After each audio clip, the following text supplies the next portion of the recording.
Hello, welcome sa ating gardening vlog. Gusto ko lang bigyan kayo ng update sa ating mga tinanim na halaman. Bali, pinalitan ko ng halaman itong paso na ito. Dating nakalagay dyan primrose. Pero yung primrose spent na siya. Kaya pinalitan ko naman ng iba. Tapos ito, meron tayong bagong halaman. Ang tawag dito Musa Basjoo or yung hardy banana plant. So, saging siya. But more of parang ornamental. Ito pang isa na nakalimutan ko kung anong tawag. Parang palmera siya. So, din to. Dinipat din natin sa malalaking paso. Nilabas ko na rin yung mga indoor plants ko para mahanginan na yung hangin sa labas syempre. Tsaka maarawan, maulanan, yung sakali umulan. Pero ipapasok ko rin siya pag gabi kasi medyo malamig. Ito naman yung Asiatic lily natin na in full bloom. Matagal siya mamulaklak kaya very recommended ko to.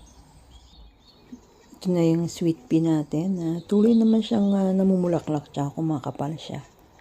So, yung yan, iti-trail ko lang sa kabila para humaba. Lagay ko muna dyan. Kasi itong trellis na to walang gaano. Ito yung nilipat nating Scobia at saka yung Bacopa. Bali, siguro may i-deadhead ko yung mga flowers na tuyot na. Itong Bacopa medyo hindi pa nagpa-flower. Hihintay natin mamulaklak tong dahlia. Ito naman yung mga bare root plants na tinanim natin kailan lang. Tsaka yung iba pa. Kapag medyo malaki na sila, itatanim ko ito sa front garden. Yung iba siguro ipapasok ko dito taray ko dito sa backyard. Hinihintay ko lang umulan para medyo lumambot yung lupa. Kasi pag medyo hindi mo ulan, masyadong matigas yung lupa. Kaya mahirap hukayin.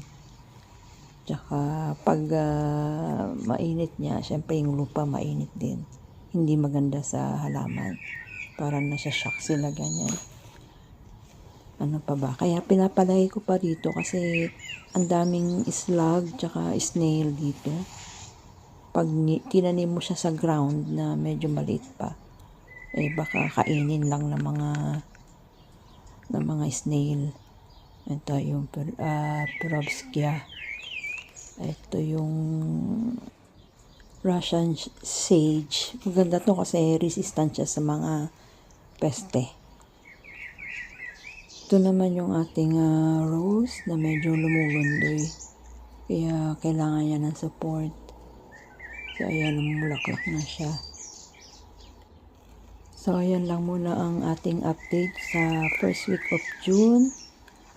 Is hard work pero ma-enjoy nyo yung fruit of labor nyo. So, enjoy gardening.